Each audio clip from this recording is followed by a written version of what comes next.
te mun xam naa ne even parliament bi tey moo nekkoon matter of the day but loolu moo nekk matter of the day ci réew mi yëpp because of nit yi ñu ngi koy waxtaanee foo dem ku ci nekk ak nu mu ciy waxee but boo gisee tey ñu indiwaat ko mooy parliament bi dañ ci wax naam si dañ ci wax ci yu bare bari ci ñëw bi ki nga xam ne moo raise issue bi sax mooy honorable Seni Jawara member for Lower Salum wax ci yu bari wax ne government dañu war a act tey National Assembly ndax ñoom ci wax kese lañ war a am wala ñoom am nañ ci rôle ci nan la war a Jammeh war a ñëwee su ñëwee dañ koy topp dañ koy nangam ak nangam ban taxawaay nga foog ne moom la ci National Assembly war a am ak tamit government bi ban taxawaay la ci mën a jël su ko defee nag nit ñi war a mën a xam mbirum Jammeh lan moo ci xew dëgg su ko defee nag nit ñi war a mën a dox ci seen yeneen activités.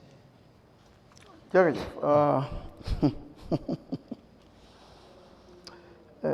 government Barrow serious Jammeh they are not serious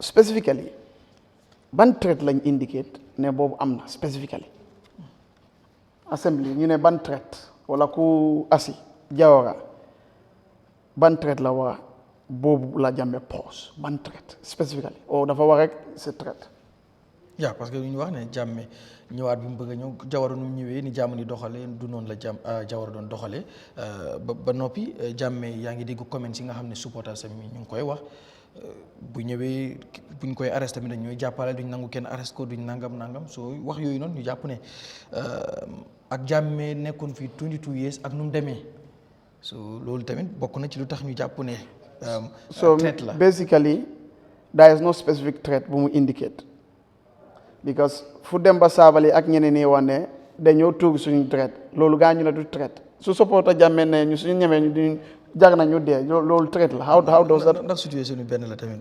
it is politics nani advisor to the president mu ne politique la Yahya Jammeh lu mu wax nekkul dara de politique la ko ni is not at the court or this politique la di so gis nga lii moo tax ma ne gars yi serious ñu ñii they are not serious moo tax Gambia whatever the situation we should get these people out léegi let's come to the cause of the matter Garmi déclaration dugg na fale génn na fale dëkk bi lu ko amee du déclaration dëkk bi lu ko amee mooy constitution dëkk bi UN ameewu dëkk bi de ECOWAS ameewu dëkk bi AU ameewu dëkk bi lu amee dëkk bi mooy according to section 5 of the constitution the supreme law of this land is the constitution section 4 yes section 4 then section 5 minus a citizen su gisee ne nguur dafa bàyyi loi mu yóbbu ko court wala nit dafa bëgg a loi mu yóbbu ko court loolu yëpp it means ñuy debate si lii yëpp dem na ñëw na si loi lañ ko war a tënk loi fan loi Gambia mooy di constitution 1997 te constitution boobu lu mu wax mooy foog naa 69 bi jox na immunity to the president ex-president te it means, especially for other crimes, you cannot even, no court can entertain. No court can entertain. You come to even the criminal aspect. Lawyer, you want, lawyer, while lawyer, you know. Parliament, mo wara simi ku Yahya Jammeh amna malan buñ ko jox ak mbaxana buñ ko jox. Loi moko ko jox. Bala nga mëna def dara ci Yahya Jammeh, ex-president, lolu fokk mu jéna. te kan moo war a jéene loolu du Mamadi Kurang du Bojang du Dudu Jah du Sibi parlement moo ko war a jéene parlement boobu ñu ne two-thirds soo compté is around 39 votes meaning 39 members must say yes MPP don't have the number with the alliance itself NRP amuñ ko they will need UDP totally most likely so ñii ñuy wax ay traite la ay lii gis nga lan mooy traite mooy nga am nguur bu nga xam ne war na liggéey lu mu war a liggéey démba nangu ko liggéey ba tey mu ngi yuuxu xam nga ne sa doom bi am na feebar nga ne doo ko yóbbu lopitaan ba doom bi bugg a dee mu ngi gas for air nga ne da ngay dem lopitaan di yuuxu nga ne nit ñi ñu ñëw ñu ne la waaw yaa ngi try loo try lan mooy traite mooy nit ku xañ Gambia pour mu dem kanam nit ku xañ Gambia pour mu am kaaraange loolu yëpp soo ko gisee Barrow def na ko moo ko jiite so Barrow is more a threat and the National Assembly itself is more a threat than Jammeh because lu war a jeexal Jammeh National Assembly moo ko amee lu tax defuñ ko ba tey ñu ngi lan what are you talking about Jammeh is Jammeh today and it's difficult to touch because of the parliament. You see, when I sit here, I don't sit to support. I sit here to give my best analysis. So, National Assembly is the biggest threat and the presidency because dohal pour dëkk bi mun a aaga fu mu war a aaga lii yëpp dootuñ ko am ñu ne duñ ko def ngir daf leen favor. The victims from reports dañu soxla ñaa xam 205 million lañ soxla to compensate the victims. Jammeh's assets yëpp loolu yëpp mënoon nañ si am juróomi téeméer victims yooyu noonu ba léegi amuñ compensation comme ni ñu ko war a amee xaalis bi fan la dugga kii loolu la doon wax kan moo ko jiite nguuru président Barrow moomu seeni ku mooy support. Who is the biggest threat here? You got the powers to use the constitutional mechanisms, the policy frameworks to change, to stop all these things. You refused. Now you are saying it's a threat. Yes, you can say that to those people that don't understand. Barrow tey sa su waakee sax kenn mënu entertain case am si court based on loi bu ñu amee te du léegi nag ñu ne nangutoo wala declaration or whatever bu ECOWAS def in the first place UN ECOWAS AU li nga xam ne loolu kaddu keyeng la why should it be on their website? Mr. Dia mu ne moom gis na ko fa man de gis naa ko fa waaye mu ne moom yëg na ne sax loolu nekkaatut fa kaddu keyeng why is a world governing body or world government I call the UN having such kaddu keyeng on their website? kaddu keyeng du loolu moo fi jëlee Jammeh déedéet comme pour nii ñu foog ne loolu kaddu keyeng la comme loolu doesn't carry weight. Then UN is complicit. ECOWAS is complicit because boo amee kaddu bu nga xam ne yow nit ñi dañ foog ne keyeng la waaye UN mu ngi ko publish AU mu ngi ko am si website ECOWAS mu ngi ko am si website. Sorry AU loolu duñu ko mën a téye comme kaddu ngelaw la because kaddu yooyu noonu ñoo tax Jammeh jógee fii jaama boobu am te si kaddu yooyu noonu gis nañ ne ñu ne property sam war nañ ko protect waaye gis nañ property sam dañ ko jaay yéene yaa ma 5,000 ay 400 yëpp bagage si Jammeh mu am na. This is what people are saying. So da nga gis ne ñii they are not serious. Gambia no ñu Barrow man serious, Parliament man serious. That's the truth. It's difficult but that's the truth. There are brothers there because ñooñu xam nañ loi bi lan la wax ak lan moo war a am ñooñu ñoo waroon a in fact extend an olive branch to President Jammeh ne waaw dañu bëgg nga dellu si waat si réew mi wala ñu initiate because agreement bi declaration bi or whatever you call it mu ne 6 months today is 9 years yow did you initiate can they come and tell us that Parliament initiate na pour mun a xam pour lii bu mu aaga fi because dina dem ba time bu nga xam ne Jammeh dafa bëgg a ñëwaat kon what mechanism have they put in place balaa loolu am so suñ defut any mechanism it means they are the jokers because yow xam nga lii war na am te am nga doole defuloo ko defuloo dara ba time bi jot nga commencé di waaye kayang you are wasting people's time trying to change the narrative when we know what we know. A correct government, a correct parliament, effective parliament with foresight would have taken measures, mechanisms to gis ne Yahya Jammeh anytime su waree ñëw dina mën a ñëw fekke wax sa du bëri in the interest of the public, in the interest of our constitution. Why didn't they do that? Now Jammeh said I want to come back on, which is his right because doomi réew la te loi bi ne kenn mënu ko laal soo leen ko bëggee laal parlement moo war a dem 39 votes MP 39 wax ko si olof ñi ñi dégga ñoo war a nangu ne waaw former président bi war nañ ko laal si loi koy arrest ku am immunity loo koy dox. These MPs need to know their role.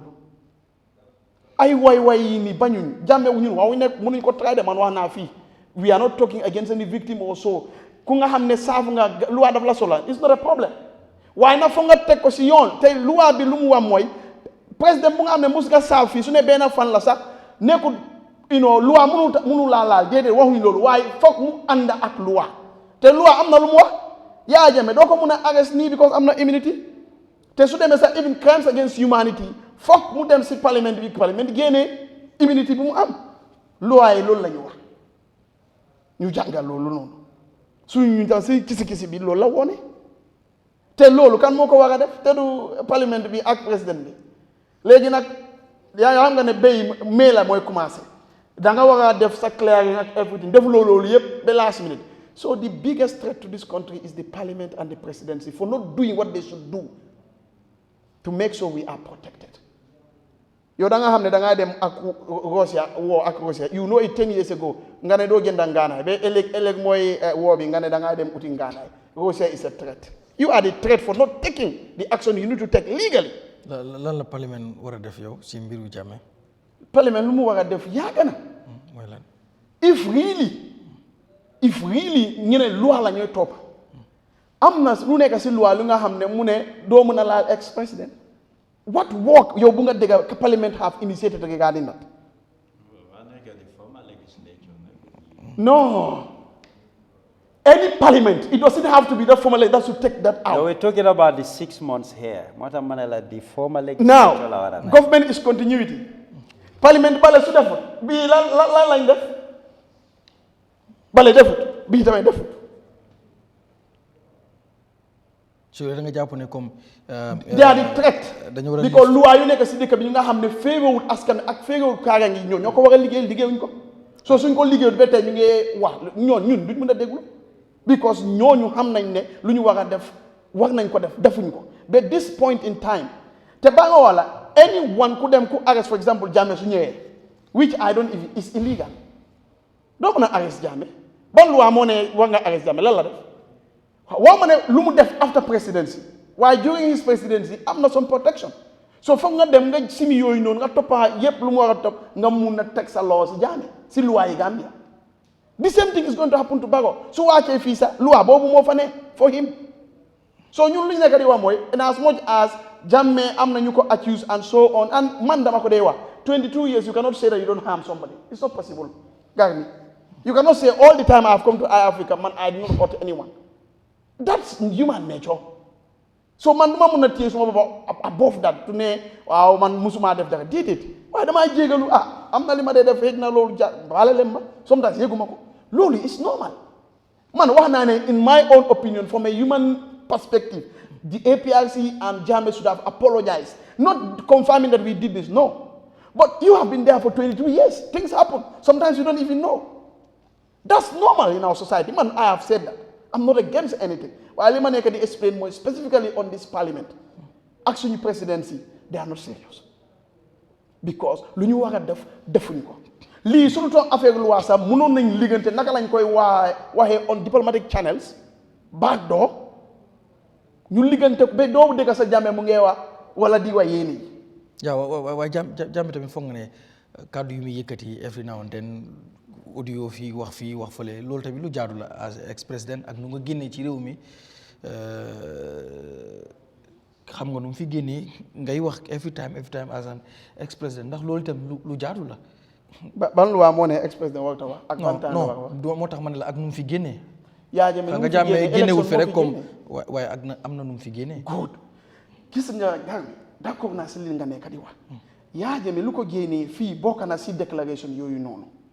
Yahya Jammeh lu ko génnee si bokk na si ok sa alal duñu ko laal sa alal waaye déglu nga lead counsel si parlement bi mu ne yeneen assets yi dissipation mooy Bensouda Ami Bensouda yaayi Talib waaw mu ne ñu ngee yaawu te si boobaa state bi su ne it will be determined the state bi moo ko moom dafay nekk losses to the state su ne is also determined ne Yahya Jammeh moo ko moom dafay nekk Yahya Jammeh moo ko moo tax ñu jaay ko some of the that was part of the arguments yi mu def léegi nag gars bi su ne yow loolu mu ngi fa what was the barrier between Yahya Jammeh and Obiang and Gambia government yan matuwaay yan jéego lañ jël to make sure yii nii yëpp waxtaane nañ ko ñu xool lan lañ ko war a lifin ba loolu yëpp mënta am we are not saying the victims should not have waaye lu tax ma ne they are the biggest threat victims yi am na ñu nga xam ne dañ dee ak mer